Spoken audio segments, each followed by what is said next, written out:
Welcome to Bible and Body in a Year. Today is day 205. Going to be doing Psalms 35 and 38 today, Acts 25, and arms. You just need a little something for dips and some weights. We're good to go. Psalm 35. Alright, Plead my cause, O Lord, with them that strive with me. Fight against them that fight against me. Take hold of shield and buckler and stand up for mine help. Draw out also the spear and stop the way against them that persecute me. Say unto my soul, I am thy salvation. Okay, moving on to jumping Let them be confounded and put to shame that seek after my soul. Let them be turned back and brought to confusion that devise my hurt. And Let them be as chaff before the wind, and let the angel of the Lord chase them. Let their way be dark and slippery, and let the angel of the Lord persecute them. For without cause have they hid for me their net in a pit, which without cause they have digged for my soul. Okay, again, Let destruction come upon him unawares, and let his net that he hath hid catch himself. Into that very destruction let him fall. And my soul shall be joyful in the Lord. It shall rejoice in his salvation. All my bones shall say, Lord, jumping who is like unto thee, which deliverest the poor from him that is too strong for him, yea, the poor and the needy from him that spoileth him. False witnesses did rise up. And windmills. They laid to my charge things that I knew not. They rewarded me evil for good to the spoiling of my soul.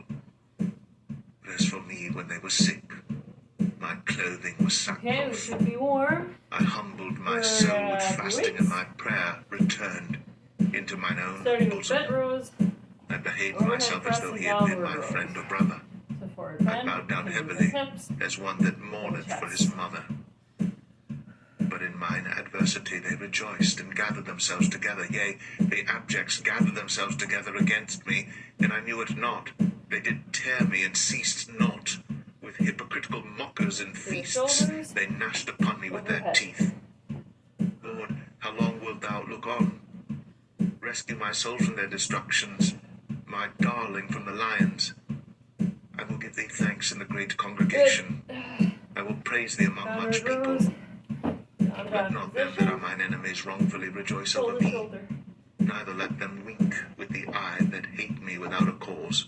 For they speak not peace, but they devise deceitful matters against them that are quiet in the land. Yea, they opened their mouth wide against me, and said, Aha, aha, our eye hath seen it. This thou hast seen, O Lord. Keep not silence. O Lord, be not far from me. Stir up thyself, and awake to my judgment, even unto my cause, my God and my Lord. Judge me, O Lord my God, according to thy righteousness, and let them not rejoice over me. Let them not say in their hearts, Ah, so would we have it. Let them not say, We have swallowed him up. Let them be ashamed and brought to confusion together that rejoice at mine hurt. Let them be clothed with shame and dishonor that magnify themselves against me. Yes. Let them shout for joy and be glad that favor my righteous cause. Yea, let them say continually, Let the Lord be magnified, which hath pleasure in the prosperity of his servant. And my tongue shall speak of thy righteousness and of thy praise all the day long.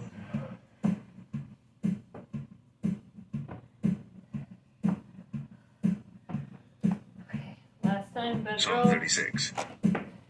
The transgression of the wicked saith within my heart, that there is no fear of God before his eyes. For he flattereth himself in his own eyes, until his iniquity be found to be hateful. The words of his mouth are iniquity and deceit.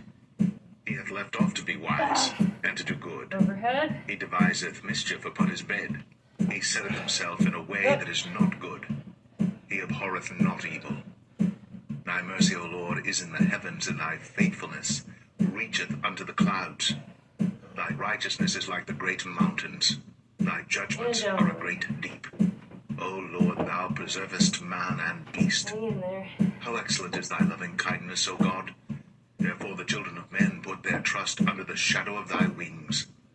They shall be abundantly satisfied with the fatness of thy house, and thou shalt make them drink of the river of thy pleasures. For with thee is the fountain of life. In thy light shall we see light. O continue thy loving kindness unto them that know thee, and thy righteousness to the upright in heart. Bicep curls. Let not the foot of pride come against me, and let not the hand of the wicked remove me. There are the workers of iniquity fallen. They are cast down, and shall not be able to rise.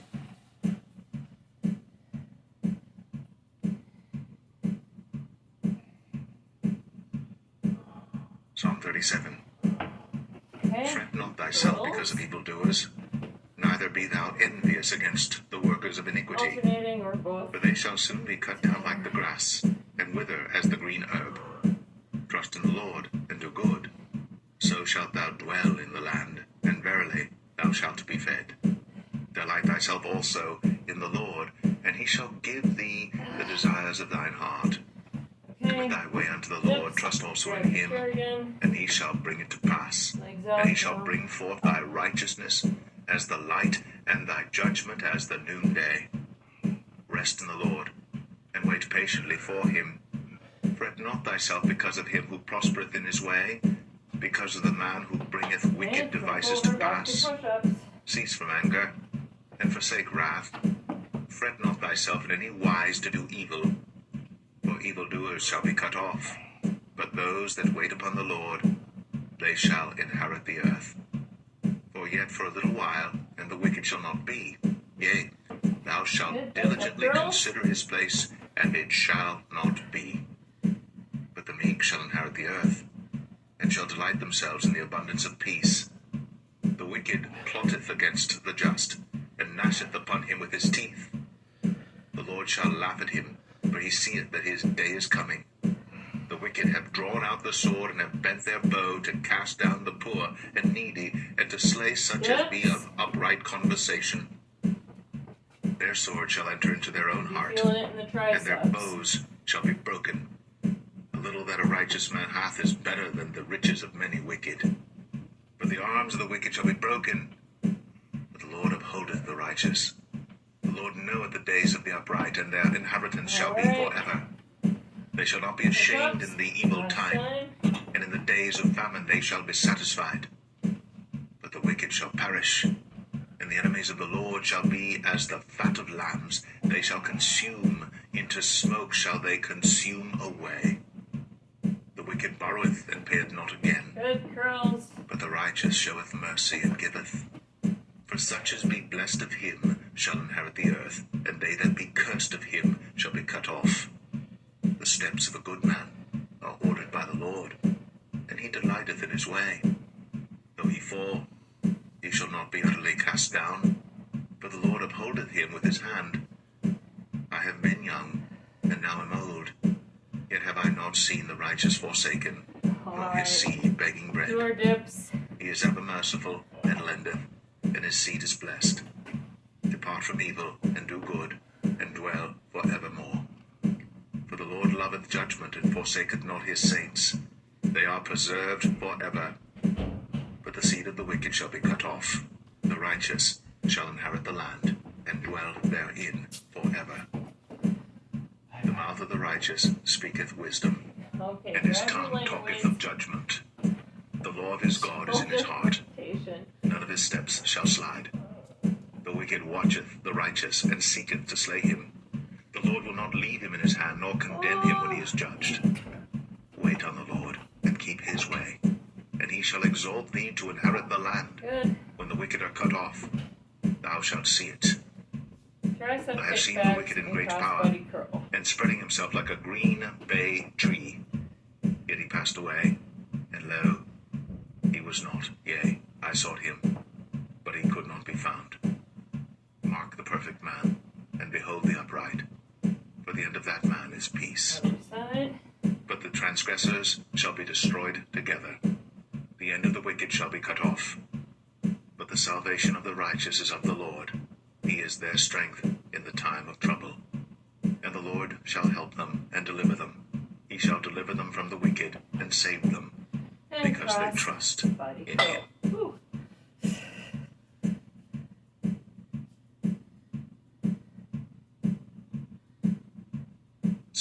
38. O Lord, rebuke me not in thy wrath, neither chasten me in thy hot displeasure. For thine arrows stick fast in me, and thy hand presseth me sore. There is no soundness in my flesh because of thine anger, neither is there any rest in my bones because of my sin. For mine iniquities are gone over mine head, as an heavy burden they are too heavy for me. My wounds stink and are corrupt because of my foolishness. I am troubled, I am bowed down greatly, I go mourning all the day long. For my loins are filled with a loathsome disease, and there is no soundness in my flesh. I am feeble and sore broken. I have roared by reason of the disquietness of my heart. Lord, all my desires before thee, and my groaning is not hid from thee. My heart panteth, my strength faileth me. As for the light of mine eyes, it also is gone from me. My lovers and my friends stand aloof from my sore, and my kinsmen stand afar off. They also that seek after my life lay snares for me. And they that seek my hurt speak mischievous things, and imagine deceits all the day long. But I, as a deaf man, heard not, and I was as a dumb man that openeth not his mouth. Thus I was as a man that heareth not, and in whose mouth are no reproofs. For in thee, O Lord, do I hope. Thou wilt hear, O Lord my God. For I said, hear me, lest otherwise they should rejoice over me. When my foot slippeth, they magnify themselves against me.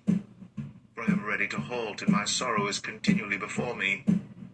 For I will declare mine iniquity, I will be sorry for my sin. But mine enemies are lively, and they are strong, and they that hate me wrongfully are multiplied. They also that render evil for good are mine adversaries, because I follow the thing that good is. Forsake me not, O Lord, O my God. Be not far from me. Make haste to help me, O Lord, my salvation.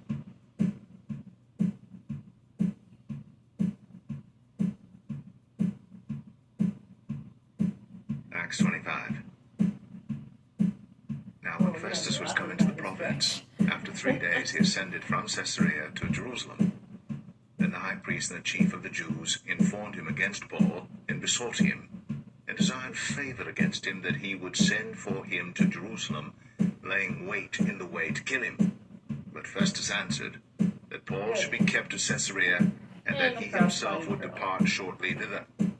Let them therefore, said he, which among you are able, go down with me, and accuse this man, if there be any wickedness in him. And when he had tarried among them more than 10 days, he went down unto Caesarea, and the next day, sitting on the judgment seat, commanded Paul to be brought. And when he was come, the Jews which came down from Jerusalem stood round about, and laid many and grievous complaints against Paul, which they could not prove.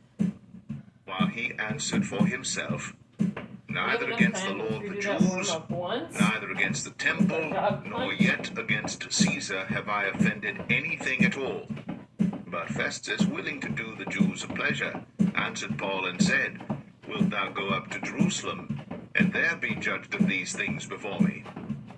Then said Paul, I stand at Caesar's judgment seat, where I ought to be judged. To the Jews have I done no wrong, as thou very well knowest. For if I be an offender, or have committed anything worthy of death, I refuse not to die. But if there be none of these things whereof these accuse me, no man may deliver me unto them. I appeal unto Caesar. Then Festus, when he had conferred with the council, answered, Hast thou appealed unto Caesar? All right. Unto Caesar shalt thou go. Crossbody curl. And after certain days, King Agrippa and Bernice came unto Caesarea to salute Festus. And when they had been there many days, Festus declared Paul's cause unto the king, saying, There's a certain man left in bonds by Felix, about whom, when I was at Jerusalem, the chief priests and the elders of the Jews informed me, desiring to have judgment against him. To whom I answered, It is not the manner of the Romans to deliver any man to die, before that he which is accused have the accusers face to face, and have license to answer for himself concerning the crime laid against him. Therefore, when they were come hither, without any delay on the morrow, I sat on the judgment seat, and commanded the man to be brought forth, against whom, when the accusers stood up, they brought none accusation of such things as I supposed, but had certain questions against him of their own superstition, and of one Jesus which was dead, whom Paul affirmed to be alive. And because I doubted of such manner of questions, I asked him whether he would go to Jerusalem, and there be judged of these matters. But when Paul had appealed to be reserved unto the hearing of Augustus, I commanded him to be kept, till I might send him to Caesar. Then Agrippa said unto Festis, I will also hear the man myself. Tomorrow, said he, thou shalt hear him.